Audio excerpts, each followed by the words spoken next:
Due to low birth rates, a militarized religious movement turned America into the new Republic of Gilead. Here, men are in power, women aren't allowed to read, science is forbidden, and handmaids are forced to breed. June Osborne holds her daughter, Hannah, as her husband, Luke, drives away from the cars chasing them. However, Luke soon crashes their car, so he urges his wife to escape without him. June and Hannah rush into the woods as sirens approach. Soon, however, they hear a gunshot. June carries her daughter and runs as fast as she can. However, they can't outrun the men, so she pulls Hannah to hide. Soon, armed men approach, and June stifles her breath until they leave. She starts running with Hannah again, but the men quickly spot her and catch up. June desperately holds on to her daughter as they pull her away. In the end, she gets overpowered, and Hannah is taken away. June kicks off her captor and fights, but gets knocked out. Months later, June sits in her new prison, a bedroom with a shatterproof window. She notes that the shatterproof window wasn't to keep her, a handmaid, from escaping, as she won't be able to get far anyway. Instead, it's to prevent her from escaping in another way, like using a broken shard on herself. She is now called Offred because her old name is forbidden. 2 months earlier, she met the new lady she was assigned to, Serena. This was June's second household, and Serena was glad she had experience. When she called her ma'am, Serena told her not to because June wasn't a housekeeper known as a Martha. Just then, Serena's husband, Commander Fred Waterford, arrived. When he said, "Nice to meet you," June instinctively replied, "You too." This caught the couple's attention, yet Fred just left. Serena then demanded that June call her Mrs. Waterford. She stressed that Fred was her husband until death, so she shouldn't get any ideas. Presently, June heads to the kitchen and sees the Waterfords, Martha, Rita, make bread from scratch.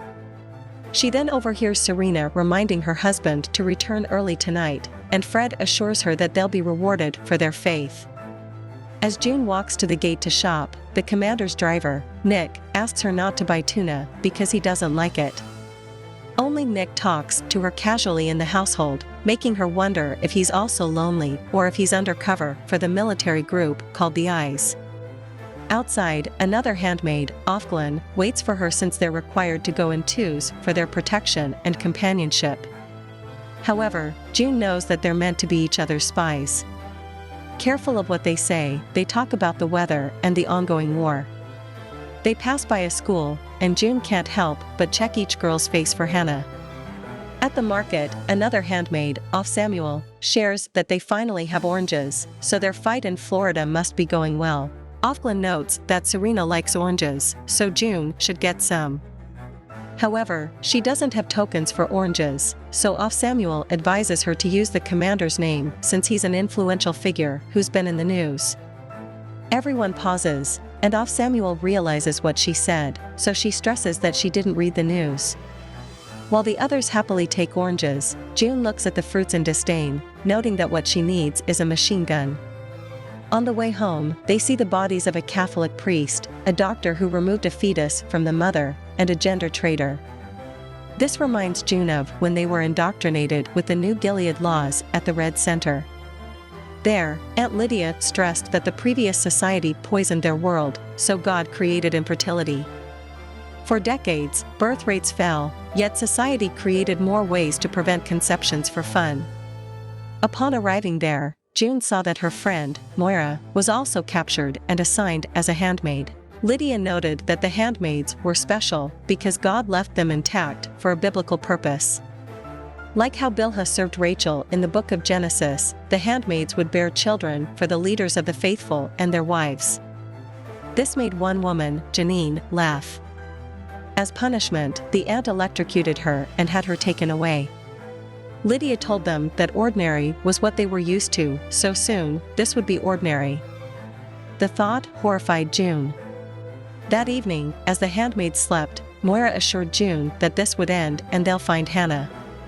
Tearfully, she asked about Moira's girlfriend, so her friend revealed that she was classified as an unwoman and sent to the colonies. Suddenly, Janine was dragged inside, crying as she was now missing one eye.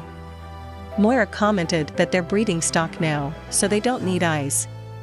At present, June is glad that Moira isn't on the execution wall. Learning that tonight is June's ceremony, Ofglin grimly wishes her luck. Upon returning home, June cleans herself for the ceremony. As she does, she prays that her daughter still remembers her. By night, June kneels in the sitting room, wondering what she did to deserve her new life. She recalls when Janine shared how men forced themselves upon her, and the other handmaids were forced to blame her for it. Lydia then asked why God allowed it to happen, and the handmaids claimed it was to teach her a lesson. At the Waterford house, Rita, Nick, and Serena soon join June. The wife immediately lights a cigarette, complaining about how her husband is late. Moments later, Fred knocks on the door as part of the ceremony, as tonight, the room is his wife's domain. Upon entering, Fred reads the book of Genesis, where Rachel failed to bear her husband, Jacob, children, so she used her handmaid, Bilhah, to give them children. Afterward, June lies silently on a bed as Fred forces himself onto her without meeting her eyes. Above her, Serena holds her hands, watching her husband finish inside another woman. After the deed, Serena releases June, leaving marks on her wrists. Fred then fixes himself up and leaves. Serena orders June to leave, but the handmaid notes that she has to lie down for a while to increase the chance of conceiving. Still, Serena demands her to go. After she does, the wife finally releases her tears. As June lies in her bed, she stifles her cries as she thinks of what happened. Unable to bear it, she steps out to get some air. There, she sees Nick outside his apartment, watching her, so she quietly goes back. She recalls waking up at the Red Center as Janine talked to herself. June tried to help her, but Moira slapped Janine, stressing that their old world was gone. She warned her that she'd be sent to the colonies, where she'll die after cleaning toxic waste.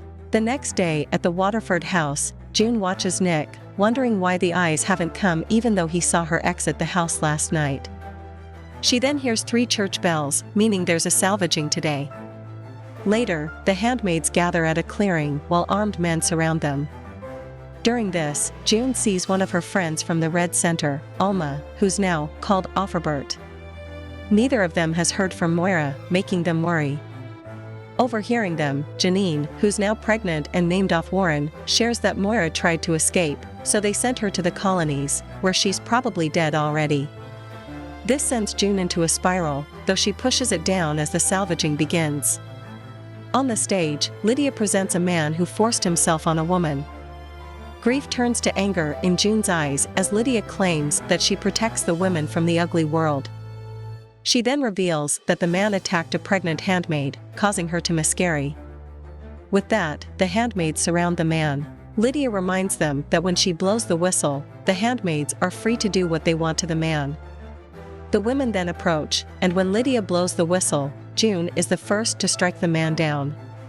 The handmaids unleash all their pent-up rage while Janine watches with a smile. Finally, Lydia blows the whistle again, and June stops, shocked at what she'd done. The handmaids then head home, leaving the man's body on the grass. On the way home, June recalls when she revealed to Moira that she was pregnant. Moira was ecstatic about this, but June was scared about the high chance of miscarrying. Still, Moira promised to stick by June no matter what happened. As they walk, Ofglin shares her condolences about Moira. June tells her that Moira was her friend from before, but Ofglin wonders if before was real. They pass by a dress shop, and Ofglin recalls that it was an ice cream shop before Gilead. Hearing her speak about something she misses, June admits that she thought her companion was a believer. Ofglin admits to thinking the same about her, but she notes that it's how their new life makes them distrust each other. A military vehicle passes by, so they continue walking, afraid of the eyes.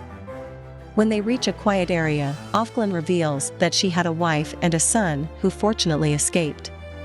Reaching the Waterford house, they finally say goodbye as friends. Before June goes in, however, Ofglin tells her that there's an eye in the Waterford house, so she should be careful. With that, June enters the house, eyeing each member of the household suspiciously. She follows the Marthas as they serve the commander's guests. When Serena joins them, the men excuse themselves into the office and close the door on her. Soon, June is subjected to another ceremony. During this, she stares at the ceiling to distract her from what's being done to her. The following morning, she heads out and meets with Ofglin. After their shopping, they quietly share life stories. June shares that she was an assistant book editor while Ofglin was a professor in cellular biology. This surprises her companion since most professors were sent to the colonies. However, Ofglin's fertility saved her from it. As they walk, they see a church being demolished, and Ofglin gets emotional as she recounts that Gilead also destroyed St. Patrick's in New York. Curious, June asks how she knows this and how she knows that there's an eye in her house. Suddenly, a black van parks before them, and two eyes grab a man from the streets. Afraid, the handmaids continue walking. As they near the Waterford house, Ofglin reveals that there's a network against Gilead. She asks June to find out something from Commander Waterford since he's an important member of Gilead. After the other leaves, June stands in the rain, wondering about this so-called group. She ponders over how rebellions happen everywhere and how American soldiers fight the faithful in what used to be Chicago. Losing the war, the United States flag now only has 2 stars, so she decides that it makes sense that people inside Gilead would try to rebel. Later, as she removes her wet boots, Nick walks in and pauses upon seeing her knee exposed, so she cautiously covers herself. He then tells her to be careful with Ofglin as she's dangerous. Nick also informs her that Fred wants to see her in his office tonight but doesn't explain further. June gets nervous since handmaids aren't allowed to be alone with their commanders. Suddenly, she hears a siren and a red van parks outside. Rita quickly helps her get ready as the birthmobile gathers the handmaids. While riding the van, they learn that Janine is in labor, and June wonders about her baby since there's only 1 in 5 chances of a healthy birth. She recalls when she went into labor with Hannah. Outside the hospital, many people were praying for the children to be born safely. The handmaids soon arrive at the Putman home, where Marthas serve a feast for the wives. In the sitting room, the wives, including Serena, gather as the lady of the house, Naomi, pretends to be in labor. June finds it ironic how the wives eat and act while the handmaids do the real work. The handmaids move to Janine's room as the aunts guide her through her labor. Despite their differences, June also encourages Janine. She recalls holding a newborn Hannah when the nurse, Tanya, arrived and assured her that their tests proved that Hannah was healthy. They then took Hannah for her first bath, but June noticed that there weren't other babies around. Tanya shared that some were in intensive care while others were with God. At present, June takes used cups to the kitchen and sees the wives still pretending with Naomi.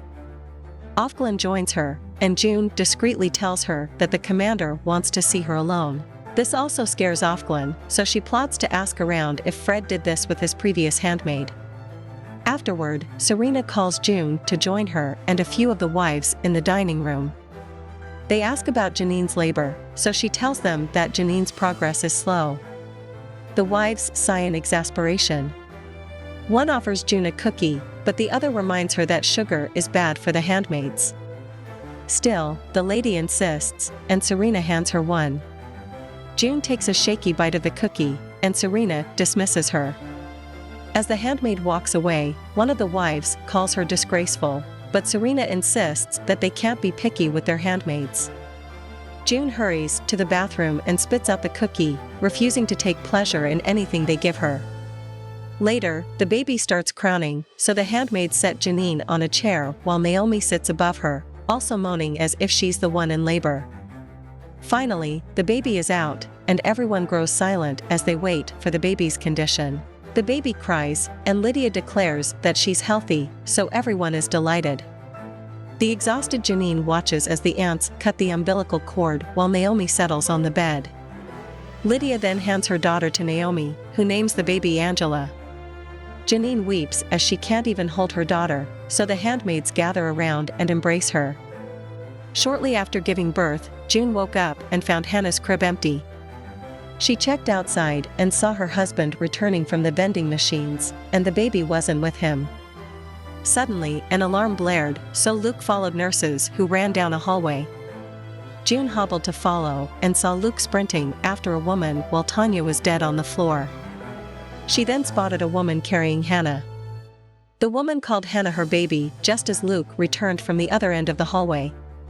Terrified, June approached the woman, so she tried to run, but Luke yelled for the cops, who quickly apprehended her. Hannah was returned to her parents while the woman screamed, begging them to give her the baby. June thinks of this as she rides the birth mobile home with the other exhausted handmaids. Ofglin whispers to her that no one knew what Fred might want from her tonight. She advises June to simply apologize if he accuses her of something, since they love to be forgiving. Upon learning that Nick told June about the invitation, Ofglin warns her that many drivers work for the eyes. June mentions that Nick told her not to trust Ofglin, and the latter simply comments that it's dangerous to trust anyone. At the Putman home, Janine finally gets to hold Angela to nurse her. She tries not to get attached, but the moment reminds her of her son. Longing for her child, she sings to the baby. That evening, June nervously heads downstairs, thinking how women, including the wives, aren't allowed inside a commander's office. She wonders what Fred could want, while also considering to use whatever he wants to her advantage. Still, she's scared that she's walking straight to her doom. Soon, the commander lets her in, and she sits from across his desk. He tells her to look at him, but she notes that they're not supposed to. Still, he allows her to bend the rules tonight. Finally, June meets his eye. Fred invites her to play Scrabble. He sets the game on the coffee table, surprising June as women aren't allowed to read in Gilead. Despite this, he encourages her to play, so June quietly joins him. As she sets up her letters, she stifles her breath as she's allowed to look at letters for the first time since she was captured. The two play the game, and in the end, the commander wins. He invites her to have a rematch after he returns from an out-of-town business. Finding an opportunity, June curiously asks where he's going, so Fred shares that he's heading to DC. He then dismisses her, so the handmaid slowly walks to the door, but hears the man following her. She politely thanks him for the game, and he holds out his hand to shake hers. Fred grips her hand for a while, before letting her go. June rushes to her bedroom, where she relaxes, still processing what happened. She lets out a giggle as the tension finally breaks. The following day, she and Nick step out at the same time. As they walk to the gate, June wonders if he knows what she and the commander did last night. She sees Ofglin waiting for her, and June looks forward to telling her that she let Fred win last night and that he's going to DC. To her surprise, however, a different woman meets her, introducing herself as the new Ofglin.